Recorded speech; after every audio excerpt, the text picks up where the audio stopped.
우리는 살아가며 종종 이렇게 말합니다. 왜 나한테만 이런 일이 생길까? 어떻게 저 사람은 저런 상황에서도 웃을 수 있을까? 삶은 누구에게나 고난을 주기도 기쁨을 주기도 합니다. 하지만 같은 현실 앞에서 어떤 이는 좌절하고 어떤 이는 성장합니다. 왜 그럴까요? 부처님께서는 말씀하셨습니다. 삶은 일어나는 일이 아니라 그것을 어떻게 바라보느냐에 달려 있다. 고통과 평안, 불행과 깨달음은 사건 그 자체가 아니라 그 사건을 바라보는 해석의 차이에서 비롯된다는 것입니다. 오늘 우리는 이 해석의 힘에 대해 부처님의 가르침과 여러 가지 이야기들을 통해 함께 살펴보고자 합니다. 제자 아난다가 부처님께 여쭈었습니다. 세존이시여, 왜 사람들은 같은 상황을 겪고도 전혀 다른 반응을 보이는 것입니까? 어떤 이는 가난을 저주하고, 어떤 이는 감사하며 살고, 어떤 이는 병을 고통으로 여기고, 어떤 이는 수련의 시간으로 삼습니다. 그 차이는 어디서 비롯된 것입니까? 부처님께서는 고요히 말씀하셨습니다. 그것은 사실이 아니라 해석의 차이 때문이다. 비가 내릴 때 농부는 기뻐하고 여행자는 슬퍼하듯 하늘은 그대로지만 마음은 달라지기 마련이다.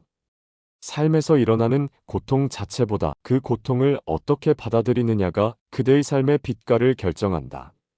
이렇듯 고통은 반드시 괴로움이 아니며 반대로 기쁨도 반드시 행복을 보장하지 않습니다. 중요한 것은 그 일이 나에게 어떤 의미로 다가왔는가, 그리고 그 의미를 통해 내가 어떻게 변화하는가입니다. 즉, 삶의 외부 조건은 내가 통제할 수 없지만 그 조건을 받아들이는 내 마음의 방식은 내가 선택할 수 있다는 것입니다. 그리고 그 선택이 바로 해석입니다. 바로 그 해석의 방향이 괴로움의 길이 될 수도 깨달음의 길이 될 수도 있습니다. 어느 날 부처님께 두 형제가 찾아왔습니다. 둘은 같은 집에서 같은 부모 밑에서 자란 형제였지만 삶의 태도는 너무나도 달랐습니다. 형은 늘 삶을 비관하며 분노로 가득했고 동생은 고요하고 평화로운 미소를 지닌 사람이었습니다. 형은 부처님 앞에 고개를 숙이며 말했습니다. 세존이시여, 저는 어릴 적부터 가난 속에 자랐고 아버지의 폭력, 어머니의 눈물을 보며 자라났습니다. 그 기억들은 제게 상처가 되었고 세상을 믿을 수 없게 만들었습니다. 저는 지금도 왜 저에게 그런 삶이 주어졌는지 이해할 수 없습니다. 부처님께서 고개를 끄덕이며 동생을 바라보셨습니다. 그대는 어찌하여 같은 환경 속에서도 이토록 평온한 얼굴을 하고 있는가? 동생은 합장하고 조용히 대답했습니다. 세존이시여, 저는 어릴 적의 가난과 상처를 통해 사람의 마음이 얼마나 약한지를 배웠습니다. 그 경험이 저를 더 단단하게 만들었고 누군가 아픔을 말할 때 저는 먼저 귀를 기울일 수 있게 되었습니다. 그런 환경이 없었다면 저는 지금의 제가 아니었을 것입니다. 형은 그 말을 듣고 크게 놀라며 동생을 바라보았습니다. 똑같은 집에서 자란 형제였지만 한 사람은 그 기억을 상처로 해석했고 또 다른 사람은 그것을 성장의 디딤돌로 받아들였던 것입니다. 부처님은 두 형제를 차례로 보시며 이렇게 말씀하셨습니다. 불 속에서 쇠는 녹을 수도 있고 다듬어지면 검이 되기도 하느니라. 같은 불을 겪어도 무엇이 되어 나오는지는 그대가 스스로를 어떻게 바라보는가에 달려 있다. 그리고 마지막으로 부처님은 말씀하셨습니다. 사건은 그 자체로는 아무 힘도 없다. 그 힘은 오직 너의 해석에서 비롯된다. 이 사례는 우리에게 매우 명확한 메시지를 줍니다. 삶이 주는 조건은 우리를 결정짓지 않습니다. 그 조건을 어떻게 이해하고 받아들이느냐가 우리의 다음 걸음을 결정하는 것입니다. 그렇다면 해석은 실제 삶에서 어떻게 작용할까요? 지금부터는 부처님의 가르침이 담긴 일화들을 통해 같은 현실을 어떤 시선으로 보느냐에 따라 삶이 어떻게 달라질 수 있는지를 함께 살펴보겠습니다. 한 마을에 성실하게 일해온 중년의 목수가 있었습니다. 그는 가족을 부양하기 위해 매일같이 일을 나섰고 수십 년 동안 마을의 집들을 짓고 고치며 정직하게 살아왔습니다. 그런데 어느 날 뜻밖의 화재로 그의 작업장이 전소되고 말았습니다. 모든 것이 잿더미로 변해버린 그날, 목수는 한동안 집 밖으로 나오지 않았습니다. 그는 가족들에게도 말없이 방 안에 틀어박힌 채 세상을 원망했습니다. 왜 하필 나에게 이런 시련이 닥쳤는가? 며칠이 지나 그를 걱정한 이웃이 부처님을 찾아가 도움을 청했습니다. 이에 부처님은 조용히 그를 찾아가 문 앞에 앉으셨습니다. 부처님의 기척에 문을 열고 나온 목수는 수심 가득한 얼굴로 말했습니다. 세존이시여, 저는 열심히 살았습니다. 누구보다 성실하게 살아왔습니다. 그런데도 왜 저에게 이런 재앙이 닥친 것입니까? 저는 이제 아무것도 할 수 없습니다. 부처님은 잠시 침묵하다 말씀하셨습니다. 그대의 손은 아직 멀쩡하고 마음은 아직 살아있지 않은가? 불타버린 것은 나무와 기계일 뿐 그대의 지혜와 경험은 어디로 간 것이냐? 그 말에 목수는 고개를 숙였습니다. 그리고 한참 후 그는 조용히 입을 열었습니다. 세존이시여, 무너졌던 제 마음 다시 바로 세우겠습니다. 폐허 속에서도 다시 시작해 보겠습니다. 그는 폐허 위에 다시 작은 공방을 세우기 시작했고 오히려 그 이야기가 퍼지며 더 많은 이들이 그의 공방을 찾게 되었습니다. 이렇듯 우리가 겪는 상실과 절망은 모두 다시 시작할 수 있는 기회라는 해석을 통해 무너진 삶을 재건하는 첫 단추가 될 수 있습니다. 시련은 결코 인생의 종말이 아니라 의식의 방향을 전환하는 순간입니다. 오랜 시간 산속에서 정진하던 한 수행자가 있었습니다. 그는 단 한 번도 수행을 게을리 한 적이 없었고 매일 규칙적으로 참선과 수행을 이어가며 자신은 깨달음에 가까워지고 있다고 믿고 있었습니다. 그러던 어느 날 원인도 모른 채 온몸에 통증이 찾아왔고 결국 그는 병으로 자리에 눕게 되었습니다. 몸을 움직일 수조차 없게 되자 그는 분노와 원망으로 가득 찼습니다. 왜 하필 지금 이 시기에 나에게 이런 병이 찾아온 것인가? 며칠 동안 그는 몸의 고통뿐 아니라 마음의 혼란에 시달렸습니다. 하지만 문득 그는 자신이 오랜 시간 동안 단 한 번도 자신의 고통을 제대로 들여다보지 않았다는 사실을 깨달았습니다. 나는 깨달음을 향해 무작정 달려가기만 했구나. 지금 이 병이 나를 멈추게 하지 않았다면 나는 내 마음의 그림자를 보지 못했을 것이다. 그는 병든 몸을 억지로 고치려 애쓰기보다 조용히 숨을 고르며 자신에게 묻기 시작했습니다. 내가 진정으로 추구했던 깨달음은 무엇이었는가? 그 순간부터 그는 병을 수행의 일환으로 받아들이기 시작했습니다. 고통이 찾아올 때마다 숨을 깊이 들이쉬며 그 감각을 바라보았고 괴로움이 밀려올 때마다 그것을 쫓거나 저항하지 않고 관찰했습니다. 몇 주가 지나 그는 여전히 병든 몸을 지녔지만 마음은 전에 없이 평온했습니다. 그의 소식을 들은 부처님께서 안부를 묻자 그는 이렇게 답했습니다. 세존이시여, 병은 제게 재앙이 아니라 수행의 일환이었습니다. 고통 속에서 저는 진짜 제 자신과 마주할 수 있었습니다. 이 이야기는 우리에게 삶의 고통은 우리를 무너뜨리는 것이 아니라 잠시 멈춰 돌아보게 하는 깊은 메시지일 수 있습니다.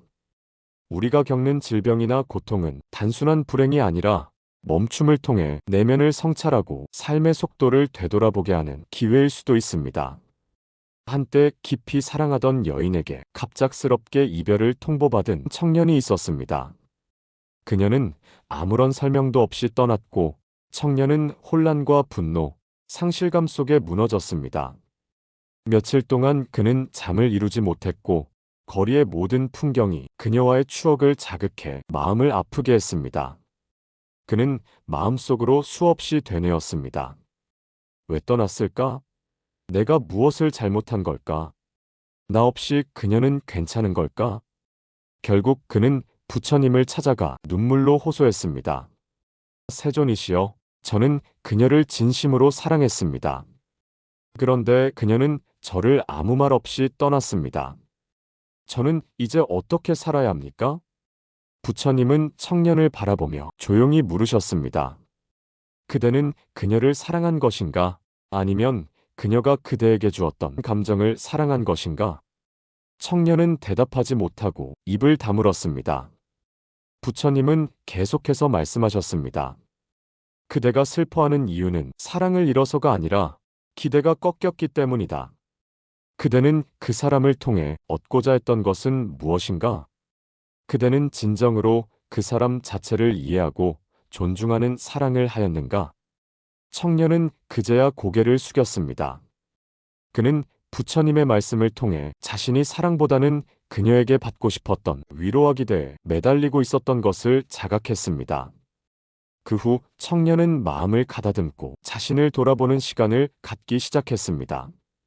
그녀가 떠난 이유를 탓하는 대신 그는 내가 관계 속에서 무엇을 바라고 있었는가를 스스로에게 물었습니다. 시간이 지나면서 그는 이별의 아픔을 통해 성숙해졌고 이전과는 다른 눈으로 사랑과 집착의 차이를 분별할 수 있게 되었습니다. 이렇듯 이별은 때로는 상실이 아니라 자각의 시작이 될 수 있으며 버려진 것이 아니라 놓아야 했던 것을 내려놓은 것일 수도 있습니다. 한 사찰에서 오랫동안 수행하던 제자가 있었습니다. 그는 누구보다 부지런했고 스승의 말씀을 성실히 따르며 남들보다 일찍 일어나 물을 깃고 늦게까지 청소하며 절을 돌보았습니다. 하지만 이상하게도 스승은 그에게 칭찬 한마디 하지 않았고 심지어 새로 들어온 제자에게 더 많은 기회를 주는 듯 보였습니다. 그는 점점 마음속에 불만이 쌓였습니다. 나는 이토록 노력하고 있는데 왜 스승님은 나를 알아주지 않는가? 정말 세상은 불공평하구나. 결국 그는 어느 날 수행을 중단하고 부처님께 호소하듯 물었습니다. 세존이시여, 저는 지금까지 성실히 수행해 왔습니다. 그 누구보다 열심히 했습니다. 그런데도 저는 늘 뒤에 밀리고 새로운 제자들은 앞서 나가는 것처럼 보입니다. 저는 인정받고 싶습니다. 제가 틀린 겁니까? 부처님은 조용히 고개를 끄덕이며 말씀하셨습니다. 그대는 누구를 위해 수행했는가? 스승의 인정을 받기 위해서인가? 아니면 마음을 닫기 위해서였는가? 제자는 말문이 막혔습니다. 부처님은 다시 말씀하셨습니다. 삶에서 불공평해 보이는 많은 일들은 사실 그대의 내면에 있는 비교하는 마음이 만들어낸 것이다. 성장은 타인의 눈에서 시작되지 않는다. 그대가 진정 수행자라면 그 과정이 곧 보상임을 알아야 한다. 그날 이후 제자는 스승의 반응에 흔들리지 않고 오직 자신의 수행과 마음에만 집중하기 시작했습니다. 그리고 어느 날 그 스승은 조용히 제자의 등을 두드리며 말했습니다. 이제야 그대가 진정한 수행의 문에 들어섰구나. 이렇듯 불공평은 외부에서 오는 것이 아니라 내 안의 비교와 기대가 만들어내는 그림자일 수도 있습니다. 우리가 겪는 불공평함은 때로 기회가 될 수 있습니다. 그 감정을 통해 자신의 동기와 목적을 되묻고 외부의 인정이 아닌 내면의 중심을 찾는 계기가 됩니다. 인정받지 못하는 순간에도 스스로를 다스릴 수 있다면 그 자체가 이미 깨달음의 실천입니다. 번성하던 도시에서 장사를 하던 한 상인이 있었습니다. 그는 치밀한 계산과 빠른 판단력으로 누구보다도 성공적인 삶을 살아왔습니다. 많은 이들이 그를 부러워했고 그는 자신이 실패할 일은 없을 것이라 믿고 있었습니다. 그러던 어느 해 그는 사업 확장을 위해 큰 투자를 단행했지만 갑작스러운 경기 침체로 인해 모든 것을 잃게 되었습니다. 가게는 문을 닫았고 집도 팔려나갔으며 주위 사람들도 그를 외면하기 시작했습니다. 그는 부처님을 찾아와 엎드렸습니다. 세존이시여, 저는 최선을 다했습니다. 그런데 왜 이런 실패가 제게 온 것입니까? 저는 이제 아무 희망도 없습니다. 부처님은 물끄러미 그를 바라보다 말씀하셨습니다. 그대가 진정 잃은 것은 재산이 아니라 통제할 수 없다는 삶의 진실을 받아들이지 못하는 마음일지도 모른다. 그리고 이어 조용히 덧붙이셨습니다. 강은 장애물을 만날 때 길을 바꿔 흐를 줄 안다.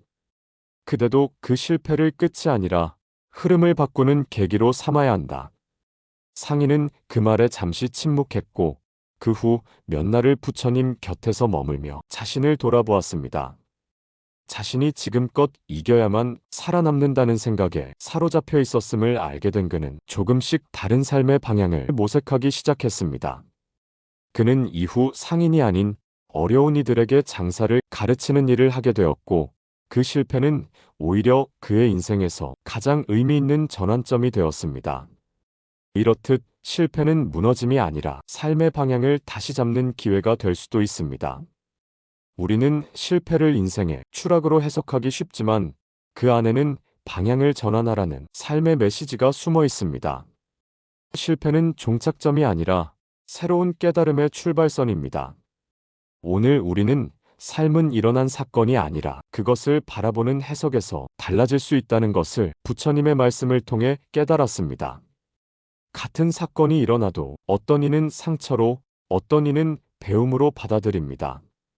부정적인 감정도 그 뿌리를 이해하면 치유의 길로 바뀔 수 있습니다. 비교, 억울함, 실패, 이별도 배신도 이 모든 것도 결국 어떻게 받아들이느냐에 달려 있습니다. 해석을 바꾸면 삶의 무게도 달라집니다. 그리고 그 힘은 우리 모두의 마음 안에 있습니다. 오늘 부처님의 말씀은 여기까지입니다. 이 영상이 여러분께 잠시 멈춰 숨 고를 수 있는 시간이 되었기를 바랍니다. 구독과 좋아요로 함께 해주시면 부처님의 지혜를 전하는데 큰 힘이 됩니다. 시청해주셔서 감사합니다. 다음 시간에도 마음 깊이 스며드는 이야기로 다시 인사드리겠습니다.